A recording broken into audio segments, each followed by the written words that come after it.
Right. Good? Good? All right. Well, I am already totally inspired by the speakers that have already spoken, and I am just thankful and honored to be here.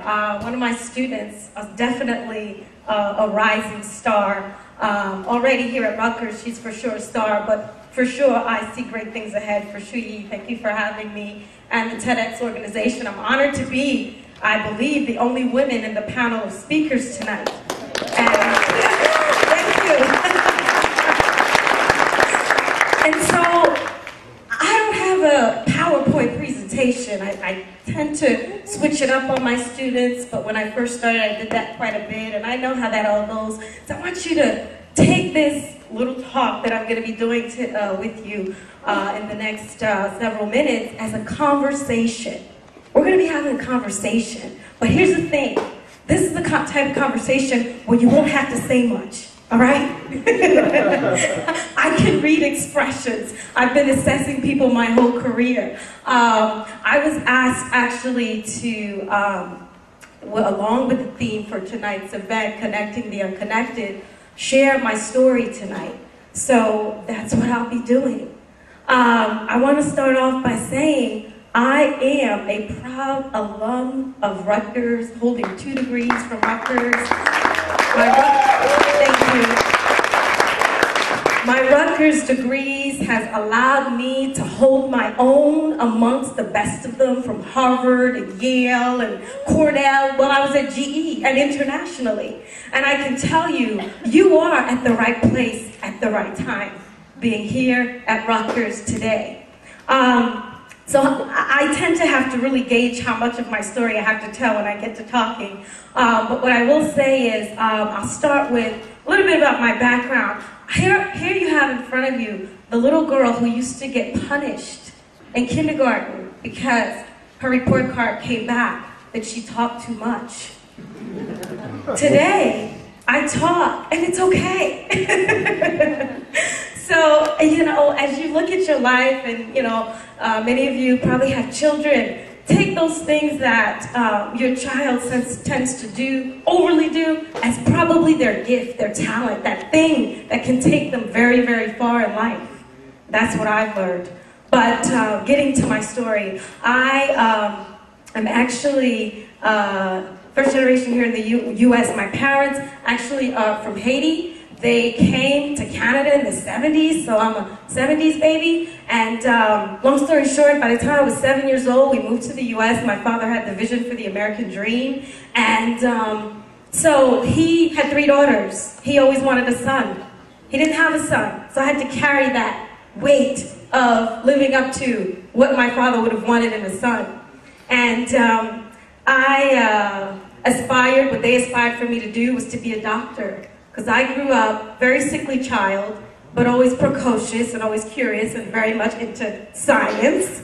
And so I'd be hospitalized every year over year, because I had chronic asthma. Doctors would say to me when I finally recovered and all the meds kicked in and finally it worked, doctors would say to me, "You're so smart, what do you want to do when you grow up?" And I'd say what my parents wanted me to say.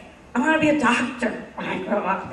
Well, guess what? I came to Rutgers, and in 1994, so I'm dating myself, that's okay. I loved my courses that had more to do with dealing with people. So everything around psychology, sociology, anthropology, I loved those. My science courses did well, but like they said, they were the weed out courses. I was weeded out simply because one day in my chem course, I went in for midterms, and I literally lived across the street from the labs. Across the street, must have been 7:30 in the afternoon, in the morning, when I went across to the lab. And the only person I saw that day was my lab partner and the TA.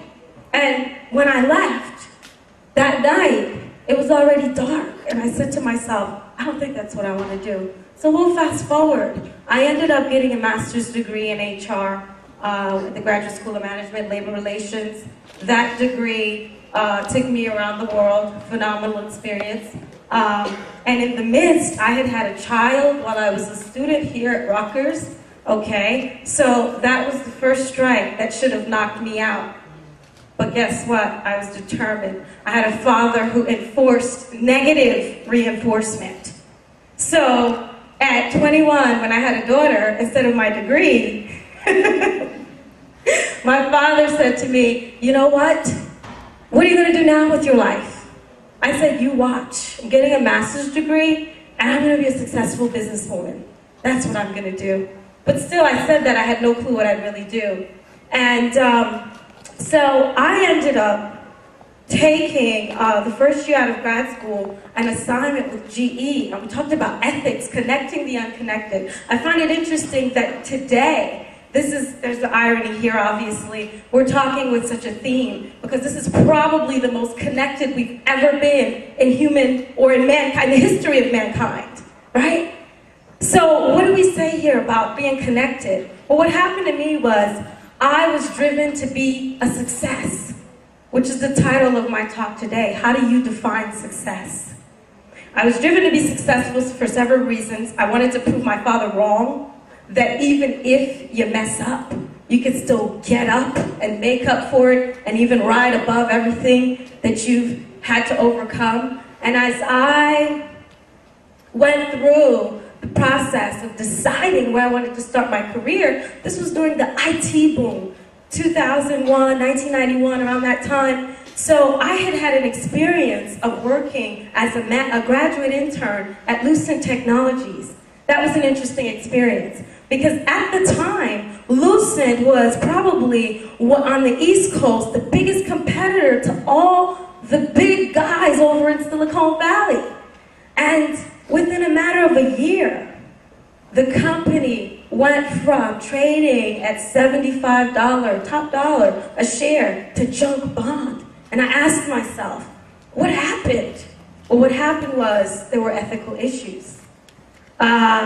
And it made me think about, where do I really want to go after I graduate? Because here I am, the ball's in my court. I get to make the decision here. I get to decide where I really want to go. They're making me an offer. It sounds good, but based on what I'm seeing, I don't think that's where I want to go, or where I want to start out. So GE came around, and I had done my research, and we had done so many case studies on this company. Found out that this was sort of your best-in-class company. They were sort of the epitome of corporate America when it came to values and ethics.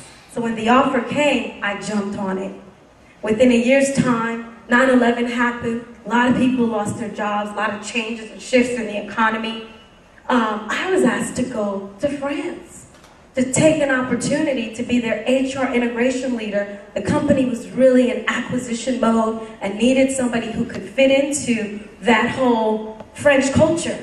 So went out there, made sure I negotiated the whole package. Remember, I have a degree in HR, so I know how to negotiate, right? Okay, so long story short, come back, and I have a whirlwind experience. What turned out was supposed to be a one-year assignment, turned out to be 2 years, because they asked me to stay on an extra year and oversee all of the systems and processes that I had put in place in that division of the company. And so I come back, and within a 5-year period, I moved 5 times. 5 times I moved. And it took me, so I lived in Paris, France, lived in Connecticut, Stanford, lived in Canada, lived in upstate New York, and then finally I got to a place where I'm like, what is this? Am I ever gonna plant some roots? I'm a top performer. I'm a rising star. They're gonna keep asking me to go places. Do I wanna keep uprooting my daughter?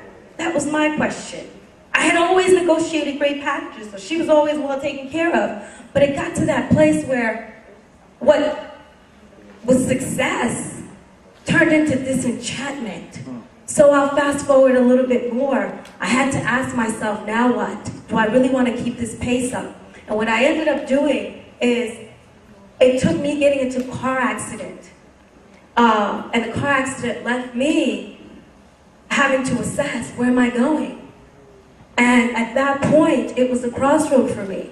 What is my definition of success? Is it keeping up with this lifestyle that I get to live? I was making 6 figures, doing it all on my own. It was just my daughter, myself, and her cat. That was my household, okay?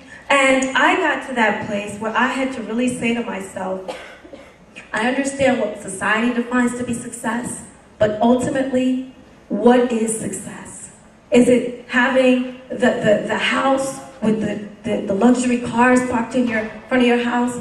See, at that time, I wasn't even 30 yet, and I got to that place where I had to stand still, and it took an accident for me to say, how do I define success? I was privileged to head up the WBLI program last year, and I posed the young ladies in the program that same question. I'll finish it off with this.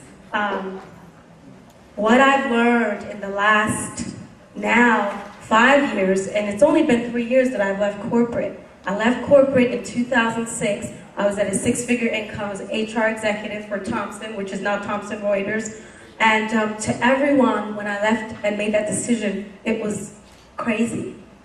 And for me, it was the right decision. I was 30, and I was ready to do something different. I was ready to take that risk, to know that I have a greater purpose than just going into my job every day and getting home exhausted. So as I close out, and I have totally timed out, remember in kindergarten, I used to get that note, I talk too much, I still do. I got to that place where I had to look at myself, and I was able to be surrounded by leaders that would say certain things. And as I leave with this tonight, what I want to say to you is, I've learned that success is what you define it to be. It's what's important to you. It's what, for me, it's become being able to spend the time with my daughter and be able to hear her and not be too exhausted because I gave everything to my job. I'm now an entrepreneur, and my focus has shifted, with people being one aspect, but health and wellness being another area, because people care about that area. I had to get sick to realize that it was important. You know, there's a common quote out there that you probably have heard, and this one, I've heard it many, many times. Our biggest fear is not that we're inadequate. Our biggest fear is that we're powerful beyond measure. It was a powerful move to get out of corporate America while earning 6 figures. But at the same time, the last 3 years, have been the toughest of my life.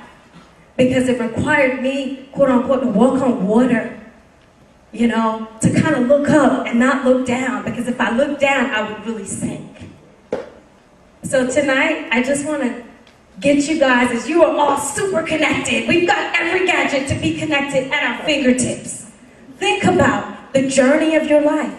I'm a romantic, so I love reading romance novels, and now that I'm not tapped out because I don't have the stress of corporate, I'm reading this awesome book called The Wedding by Nicholas Sparks. And he is the same guy that wrote The Notebook and a lot of really, really great romantic films. In the film, the protagonist talks about how he has fallen more and more in love with his wife, but however, he's grown more and more disconnected with her. And so he's at a point in his life where he's achieved success, he's provided as a husband and a father, but his question is, has he lost everything for what he thought was success? That's my talk for tonight. Good night. God bless you, and God bless you, please.